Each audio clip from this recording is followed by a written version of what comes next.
Esto es para María. Sí, esto es un estuche que me ha dado Laura. يا بني الصحراء يا بني الصحراء أنتم في الوقاء حامل المشعل في درب طويل واصنعوا الثورة. Vamos a ser independientes, vamos a retornar a nuestra patria, vamos a lograr lo nuestro.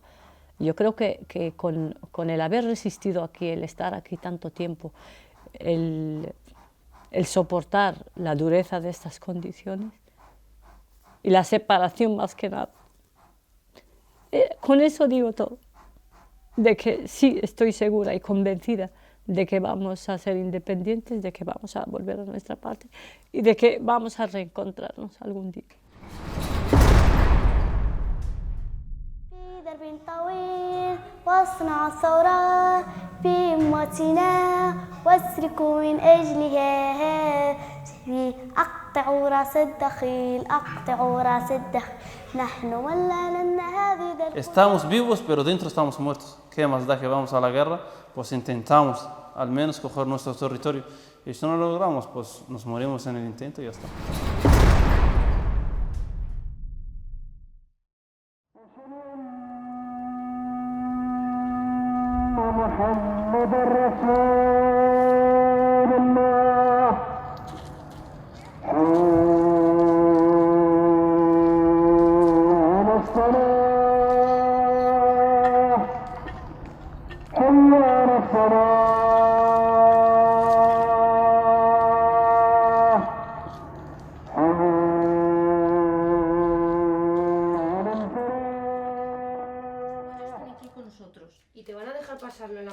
Carmina y Sandra preparan las maletas. Después de mucho esperar, ha llegado el momento de viajar a los campamentos de refugiados saharauis en Tinduf. Van cargadas de alimentos, ropa y regalos. Sandra tiene 28 años y esta va a ser su primera vez en el Sáhara. Ay, Sandra, que sí. Tengo miedo a estar allí. O sea, es que tú pasas de una vida muy buena que tienes aquí a vivir una semana en las condiciones que vamos a vivir. Pues el dormir en el suelo, el baño, la comida, el frío, porque tú aquí tienes frío y tienes calefacción, pero allí las noches a mí me han dicho que son muy frías. Mira, Seinab. Esto era en diciembre y hace bueno para ir en manga corta. Que sí, mira cómo vamos. Vemos el rostro de la ilusión en Sandra. Carmina ya ha viajado 4 veces a los campamentos. Nos cuenta que al principio la experiencia es dura. Yo la primera vez que fui estuve 3 días llorando, día y noche. Y Maimuna me decía, Carmina, ¿por qué lloras? Digo, porque me acuerdo de Sandra. Y es que eso lo recuerdo, es un recuerdo que no se me olvida. Porque me decía, no, tú lloras porque te da pena de cómo vivimos. Digo que no, hija, es que me acuerdo de Sandra, que nunca me he separado de ella. Y ella sabía bien que no, que era de cómo vivían. Mañana estoy ahí ya contigo. Ya mañana como contigo, ¿vale? Bueno, ¿qué quieres que te lleve, hija? ¿Nocilla? ¿Y chocolate? Bueno, y pollo asado te llevo. ¿Vale?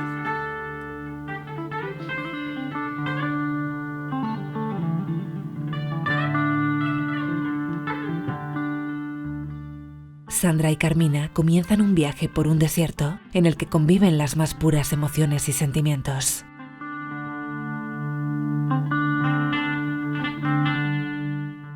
En él, la justicia.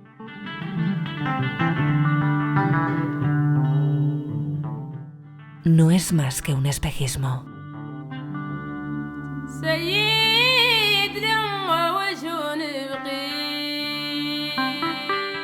Llegamos a Argel procedentes de Madrid. Allí pasamos varias horas de espera.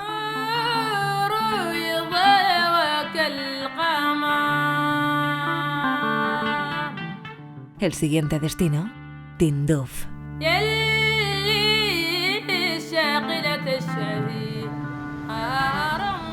Ha sido el viaje horroroso.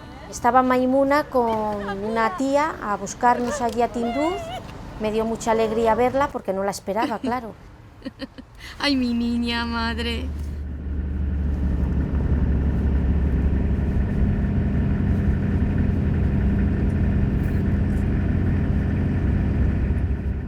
En medio de la oscuridad de la noche, viajamos en convoy hasta los campamentos.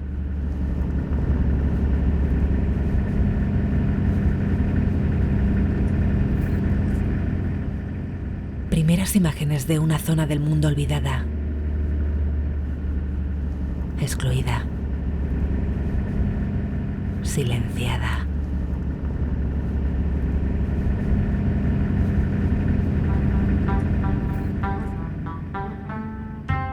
Hola.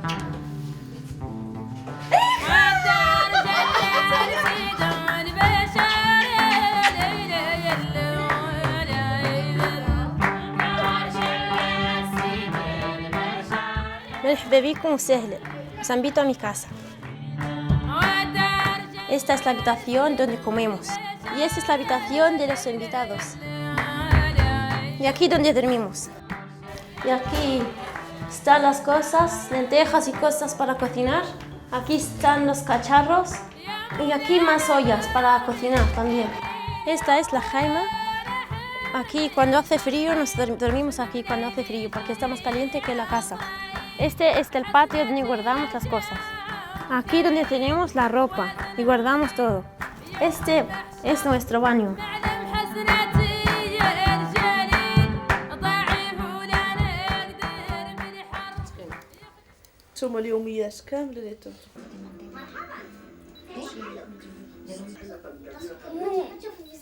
Después del reencuentro, llegan los regalos.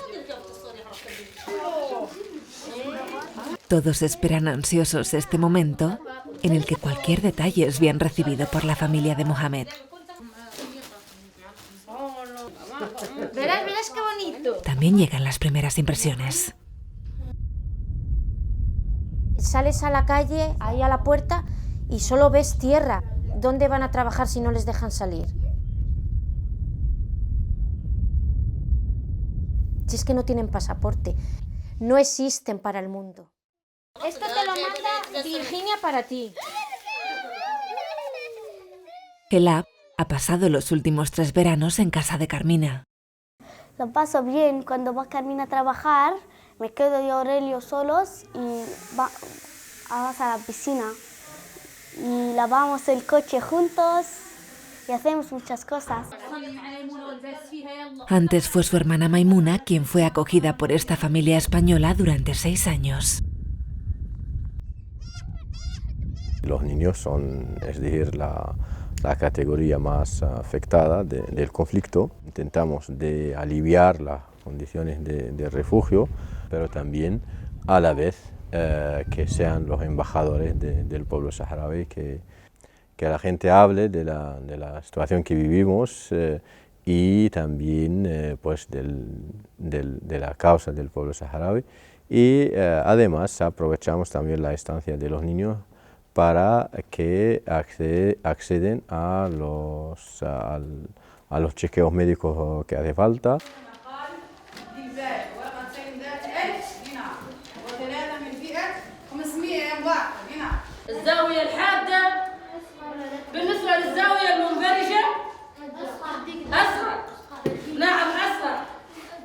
Ellos son las víctimas silenciosas de un conflicto que dura ya 37 años. No conocen su verdadera tierra. Nacieron en los campamentos.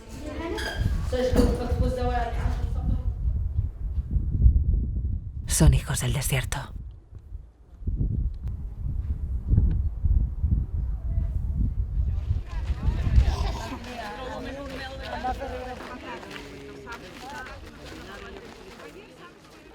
Algunos dicen que es perjudicial para estos niños que las familias de acogida les den todo. Las autoridades gubernamentales saharauis tienen otra argumentación. Lo vemos como una educación a la frustración. Tiene que ver y vivir y tiene que volver y dejar de vivir. Pues es la vida te da y te quita. Y para nosotros es una educación a nosotros, que podemos ir a donde hay todo, pero también volvemos queriendo lo que tenemos y ilusionando a tener lo que tiene todo el mundo.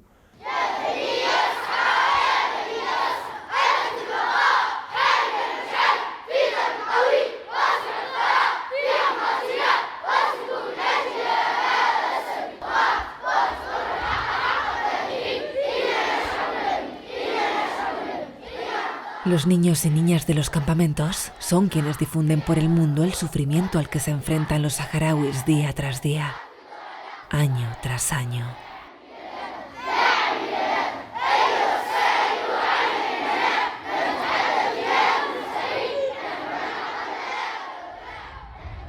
Un problema de descolonización que comenzó en el año 1975 con la entrada de los marroquíes en el Sáhara Occidental. Una tarde, saliendo de mi casa, no sé si eran las 5, entre las 5 y las 6, iba a casa de mis padres porque mi hijo estaba con mi madre, iba a casa de mi... Y bueno, ¿y cuál fue mi sorpresa? Al ver a la gente en la calle corriendo, gritando, niños, mujeres, ancianos. Bueno, es horrible. Que es verdad que hay gente que lo ha visto, que ha visto el ejército marroquí entrar en los cuarteles. Bueno, esto no era... Lo primero que le dije a mi madre, ¿me das el niño que yo me voy? Y dice, ¿a dónde vas? Digo, no, voy a salir del Ayun, es que voy a salir del Ayun. Y todo el mundo hacía lo mismo, querían salir del Ayun, no sabían a dónde iban, pero sabían que al este y al sur del Ayun, por ahí cerca, deben estar el Polisario. Sin más, recogí el niño con una bolsa, me acuerdo, una bolsa que tenía el biberón y una lata de leche. Nada más. Se oía, porque por la noche se oía que todo alrededor tenemos gente. Se oye niños llorando, cabras, se oía de todo. Y justo al amanecer, muy temprano, empezamos también a echar más adelante. Y había un montón de gente, habían imágenes, había gente que llevaba los niños porque ya no podían andar, los llevaba en cabras, atados a la cabra y seguía a los más pequeños, porque la madre no lo podía llevar, entonces, horrible.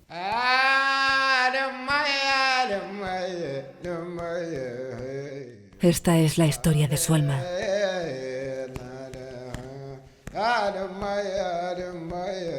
Nos cuenta que hay vivencias mucho más duras, que algunos lo han pasado peor que ella.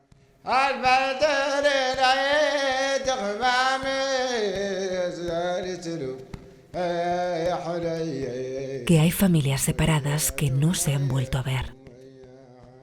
Es parlamentaria africana. Sus hijos estudian en España y Cuba. Está convencida de que alguna generación disfrutará de la independencia del Sáhara Occidental.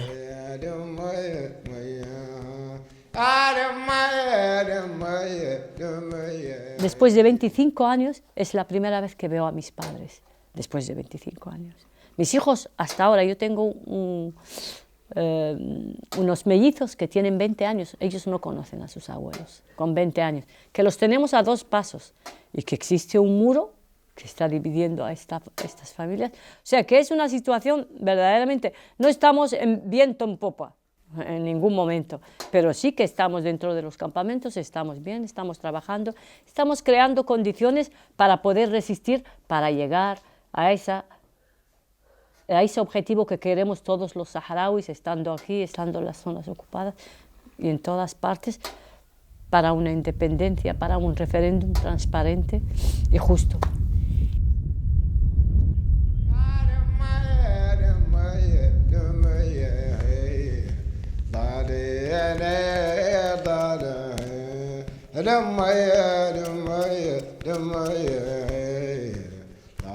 Queremos conocer el muro.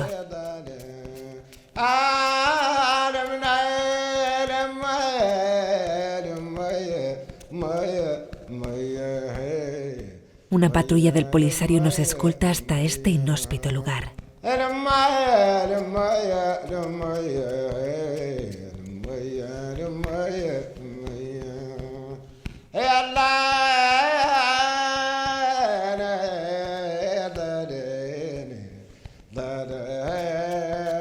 Ese es el símbolo de que este pueblo, aparte de la ocupación de su tierra de forma ilegal por parte de Marruecos, también sufre un drama humano, que es la separación mediante este muro, que no permite la libre circulación, no permite que los saharauis que están viviendo en la parte liberada del Sáhara Occidental puedan circular con total libertad y sobre todo el poder circular y reencontrarse con la parte de su familia en el otro lado del muro.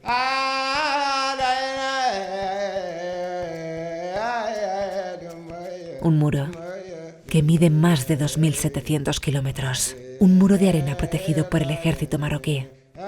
Un muro al que es imposible acercarse. Aquí hay millones de minas antipersona. El muro de la vergüenza. Desconocido por gran parte de la humanidad. Esto es un claro ejemplo de bloqueo informativo.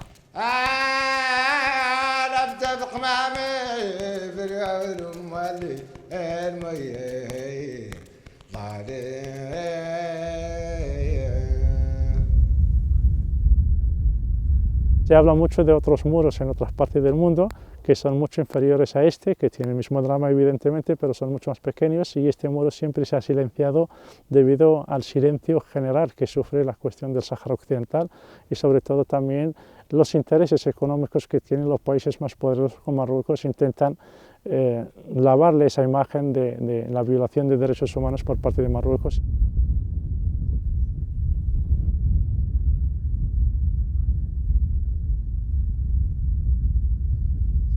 El desierto es esto.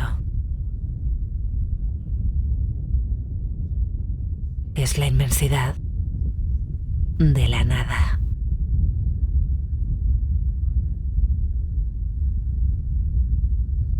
Y en lo más profundo de esta nada, los saharauis nos demuestran el calor de su acogida.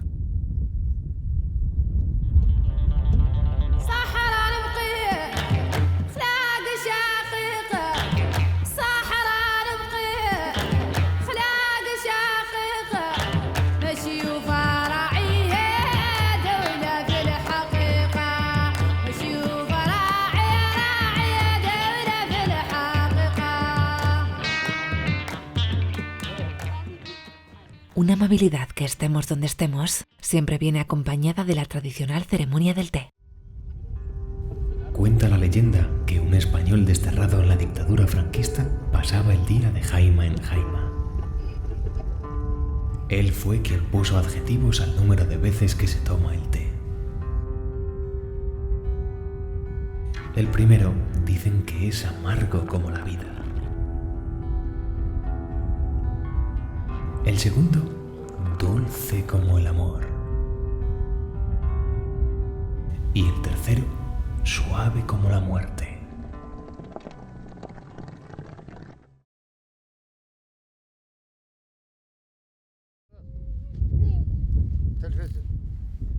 Mohamed también salió huyendo del Ayun cuando llegaron los soldados marroquíes. Tiene 57 años, aunque su rostro denota el cansancio de una vejez que no se corresponde con su edad.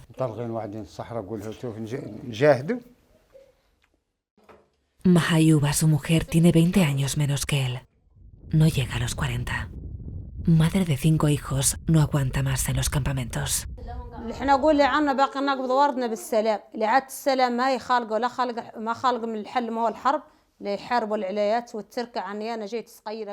Nos cuenta que ella no pudo ver a su padre antes de morir. No quiere que sus hijos crezcan aquí.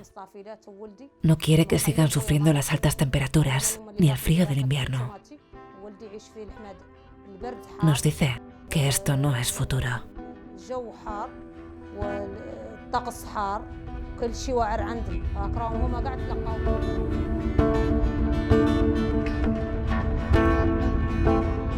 Atardece en el Sáhara. Mañana será otro día. Probablemente igual que el de hoy.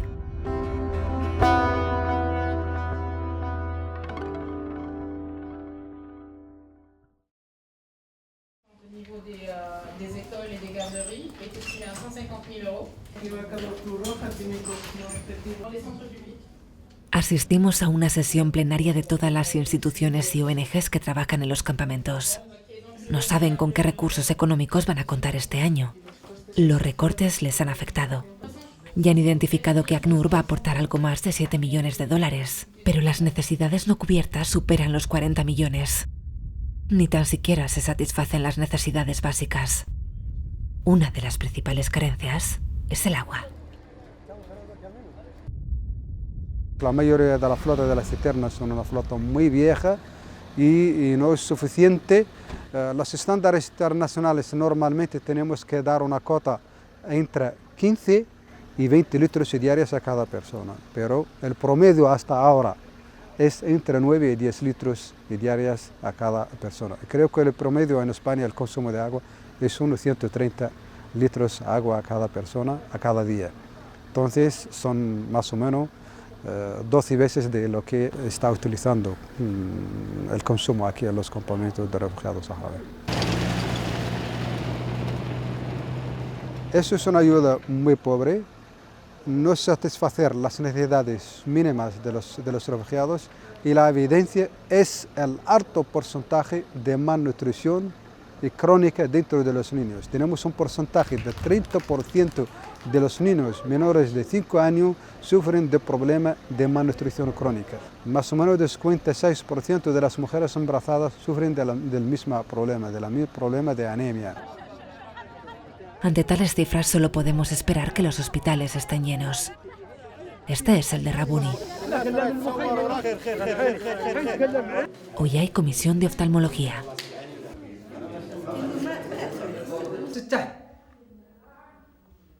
Médicos del Mundo es la ONG que se encarga de hacer estas comisiones oftalmológicas ahora 2 veces al año.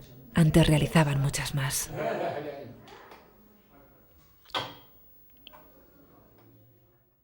Tenemos enfermos que no pueden encontrar asistencia necesaria en los hospitales por falta de médicos, por falta de especialistas, más el problema de la evacuación que estamos viviendo.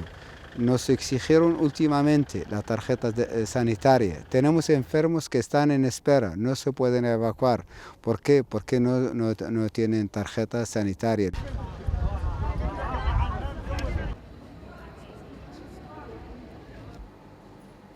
Visitamos las urgencias. No hay enfermos, pero tampoco hay medicinas para tratar a los pacientes.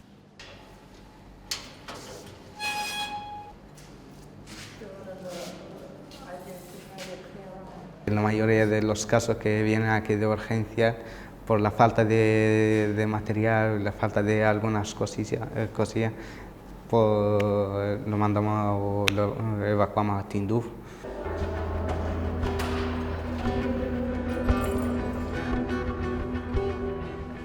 Enday es el jefe del departamento de admisión de este hospital. La función de este hospital es la función de cualquier hospital en el mundo. Nos diferenciamos en la forma de gestión, de medios tecnológicos.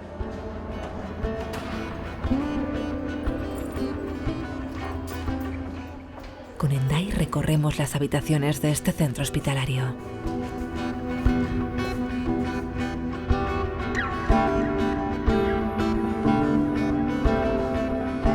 Enday estudió ingeniería en Cuba. Nada que ver con el trabajo que realiza en los campamentos.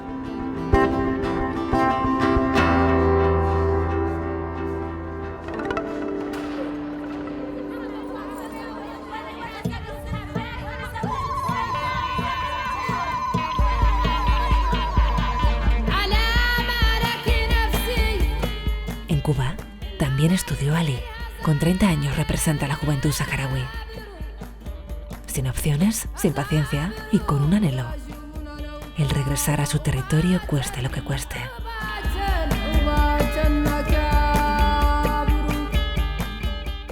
Yo soy ingeniero, pero durante la carrera pues te vas sintiendo un dolor profundo que no lo puedes explicar hasta que llegues aquí. Es que tus mismos compañeros de aula que estudian contigo pues saben que cuando se gradúan tienes un trabajo, tienes un futuro, lo tienes garantizado, ¿no? Y nosotros sabemos pues que no tienes nada garantizado, ¿no? Sí que has estudiado, que te has pasado 14 o 15 años afuera, fuera de tu familia, en condiciones a veces regulares, mal, bien, y que todo ese esfuerzo haya ido en vano es un poco doloroso. La juventud hoy en día, muchos han emigrado a Europa, a América Latina, a buscar otras vidas, pero también queda mucha parte aquí que que no tienen trabajo, no tienen nada que hacer, entonces es un estrés que te envejece más rápido, pues no hay oportunidades a nada aquí.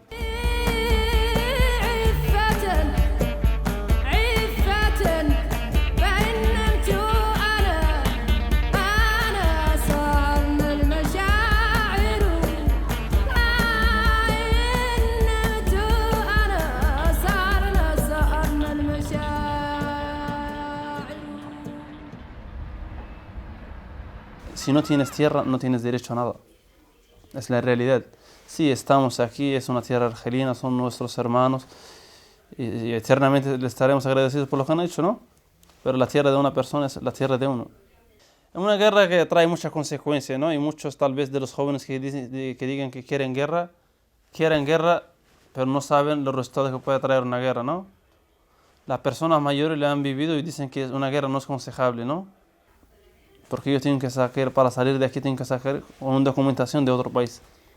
Yo no soy argelino, no soy mauritano, soy saharaui. ¿Por qué no puedo salir con un pasaporte saharaui a cualquier país? Y por cosas así que los jóvenes de hoy en día ya están hartos. Pero también cuando ya no tienes opciones, pues, como dicen los cubanos, te da lo mismo lo que pasa, pues que o coges tu territorio o que te maten. Y además, aquí en verano hacen 50 grados Celsius, no hay corriente, no hay aire acondicionado, no hay nada. Este es un desierto y en la zona que vivimos es la peor zona del desierto, que se la llama la Hamada. Aquí no hay árboles, no hay vegetación, no hay insectos, no hay nada. Solo pueden sobrevivir los saharauis. Aún no se sabe por qué, ¿no?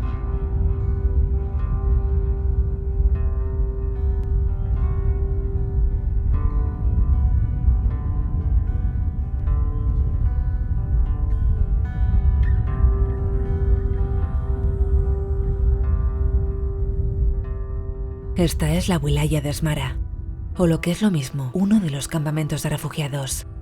Aquí viven más de 45.000 personas. En los campamentos sobreviven más de 200.000 saharauis y están separados entre sí por una cuestión de estrategia militar. Cada wilaya tiene el mismo nombre que cada una de las ciudades que se sitúan en territorio ocupado.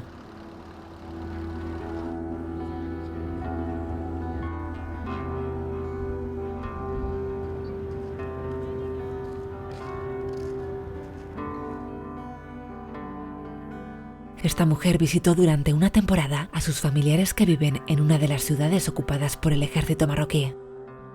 Tiene miedo, por eso no muestra su identidad. Aquí hay muchas necesidades, nos dice, pero al menos se vive seguro. Los niños pequeños o así van afuera o digan viva el Sáhara y sí, que viene la policía del Marruecos y van a pegar a todas las señoras que están allí.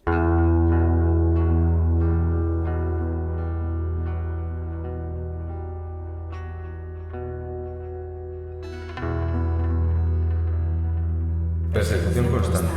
Golpes. Salen las heridas. Quemaduras en la piel con cigarrillos. Violaciones a las mujeres. Violaciones a las mujeres. Introducción de botellas por el ano. Arrancado de uñas de manos y pies. Golpes a un ritmo progresivo por todo el cuerpo. Colgar al detenido en una barra de hierro. Aplicación de corriente eléctrica en los genitales. Puñetazos y bofetadas en la cabeza. Ingestión de excrementos a la fuerza. Mantener a las víctimas desnudas durante varios días en las celdas. Privación del sueño. Violaciones y maltratos sexuales. Total aislamiento del mundo exterior durante años en celdas oscuras sin poder ver la luz del sol.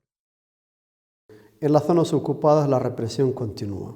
Eso lo ha reconocido el Departamento de Estado americano, lo ha reconocido la delegación del centro de Carter, lo ha reconocido el propio Juan Méndez, el relator de Naciones Unidas para la Tortura, lo ha reconocido la Embajada Británica después de haber enviado una delegación sobre el terreno. Hay violación sistemática de derechos humanos en los territorios ocupados.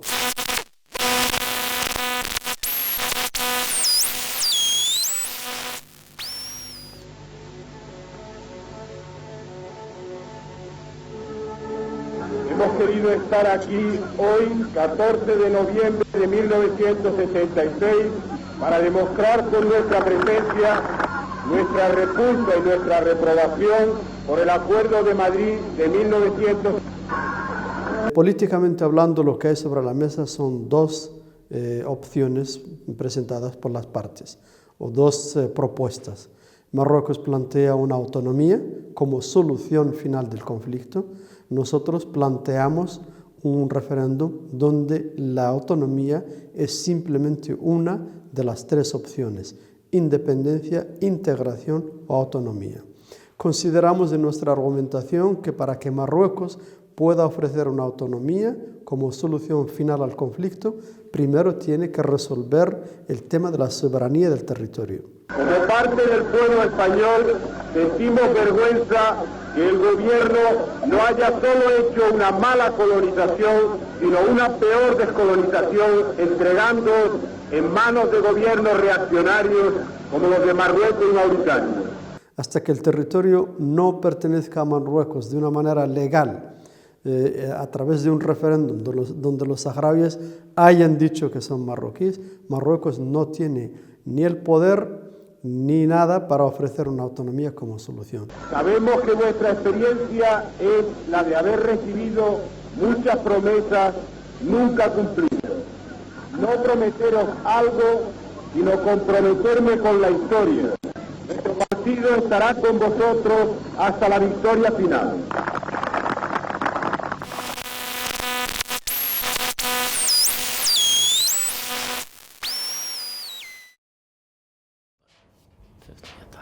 Eso es históricamente territorio saharaui. Es evidente que la lucha de los saharauis por su territorio tiene toda la razón de ser. Ellos no están solos. Durante muchos años, personas anónimas les han ayudado a seguir adelante.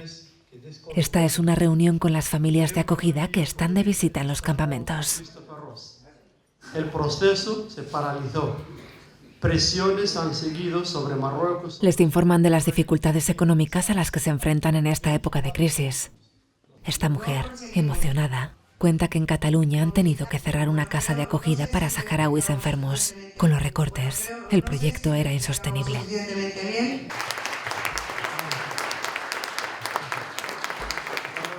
Y pedir la libertad de los presos políticos saharauis y el esclarecimiento de los casos de desaparecidos por causa de la violencia del Estado de Marruecos. La otra cara de la moneda es esta. Una asociación de amigos del pueblo saharaui y la directora de una guardería están firmando un convenio de colaboración para que todos los alumnos desayunen en la escuela.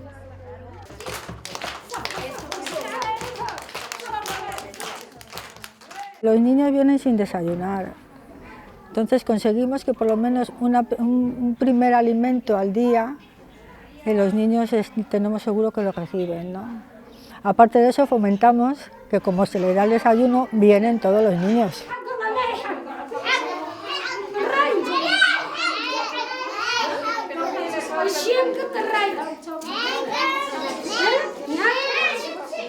Yo veo que la gente se está estableciendo más en los campamentos y la gente ya está pasando de la jaima a la casa. La situación ahora mismo es muy difícil porque se han terminado todas las ayudas de cooperación. Entonces hay proyectos que han desaparecido totalmente, otros bueno, se han paralizado o han desaparecido, ¿no? O se han reducido a la mitad. La solidaridad es el alimento de las relaciones humanas entre familias españolas y saharauis. Una relación que no se rompe aunque pasen los años. Inmaculada, ¿verdad? Sí. Toma. Qué contenta se pone. Bueno. ¿Y qué tal estás? Bien, bien. A cambio, las familias españolas reciben el cariño saharaui. Comienza la fiesta en el Sáhara.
Sandra y Gigi se han reencontrado después de 12 años sin verse. Gigi pasó en España un año estudiando. Una etapa que no fue fácil ni para ella ni para Sandra. Yo la sentía llorar por las noches, se me caía el alma. Toda la vida sola y de repente una niña. Entonces, pues eso, es como si nace una hermana y tú te sientes en segundo plano. Pero luego pasan los años y dices...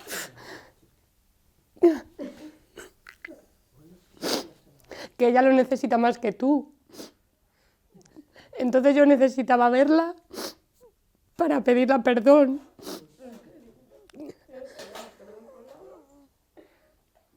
¿Sabes? Por el cariño que a lo mejor en ese momento no la pude transmitir. Yo me quito un peso de encima de haber traído a Sandra para que se vuelva a ver con ella. Me voy contenta, me voy satisfecha. Pero no me voy contenta porque lo dejo todo igual y volveré al año que viene y volveré a encontrar todo esto igual, sin salidas, todo igual y sin futuro y sin nada. ¿Qué hace la juventud? ¿Qué hacen los chicos? Aquí no hay futuro, no hay nada, porque si estudias no hay aquí trabajo ni nada. Solo es lo mismo, cuando estás grande, cuando ya quieres tú casar, te casas, te quedas con los niños y si tienes aquí un trabajo, pero no es nada, solo un poquito, vas solo 2 o 3 horas en el día y no es nada bueno, no es un futuro muy bueno. A ver si podemos seguir a nuestro país, a ver si podemos terminar los estudios y tenemos todo como toda la gente tiene. نعرف عني أشد من ظن السني ما نروح الباب خلاقي عني ونقول الله خلاقي تهنى يا غير انتي يا على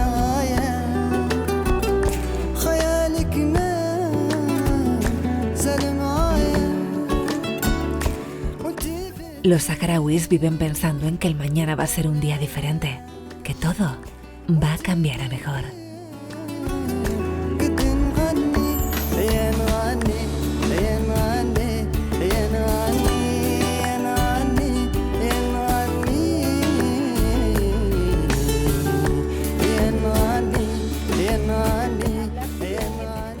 La secretaria general de la Unión Nacional de Mujeres Saharauis dice que ellos no hablan de los problemas, solo de lo que tienen que hacer. En estas aulas se imparten diferentes actividades y talleres para contribuir al liderazgo de las mujeres. También trabajan temas como el choque generacional.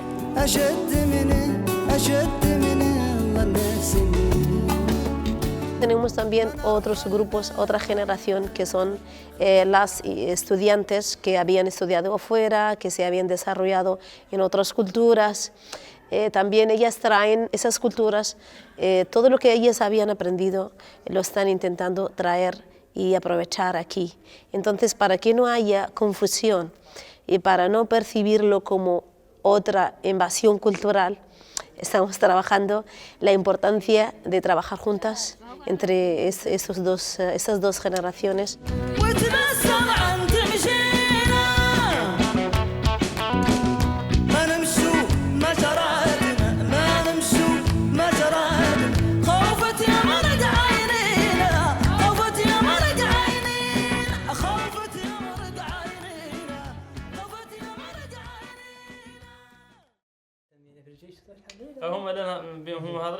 Volvemos a encontrarnos con Ali. Se ha citado con Ahmed para hablar de cómo ven cada uno de ellos la resolución del conflicto. Primero se saludan. Ese saludo saharaui en el que se preguntan por todos los miembros de sus familias.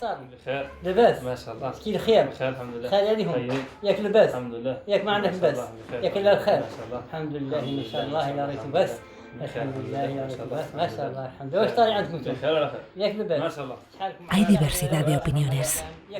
Los mayores defienden la resistencia pacífica. Los jóvenes solo ven la solución en la guerra. Para mí que la política, que no vale para nada. ¿Cuál es la pregunta? ¿Seguir 20 años más de negociaciones o volver a la guerra? Yo optaría por la guerra.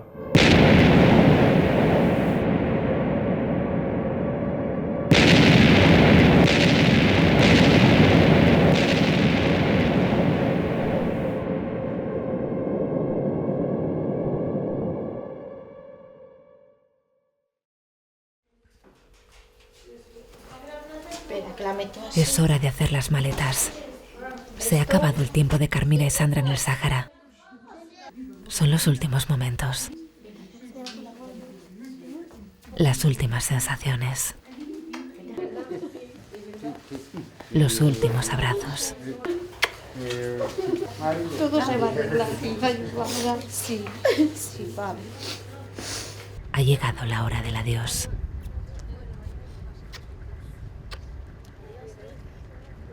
De nuevo llega la oscuridad. Atrás queda un pueblo encerrado en un conflicto que ellos no eligieron y que parece que ningún organismo internacional va a solucionar. En nuestra mente, miles de preguntas. ¿Seguirán viviendo año tras año en estos campamentos? ¿Continuará la tortura en los territorios ocupados? ¿Los jóvenes se cansarán de esperar y finalmente irán a la guerra? Dudas sin respuesta. Que la noche del Sáhara sumerge en el silencio.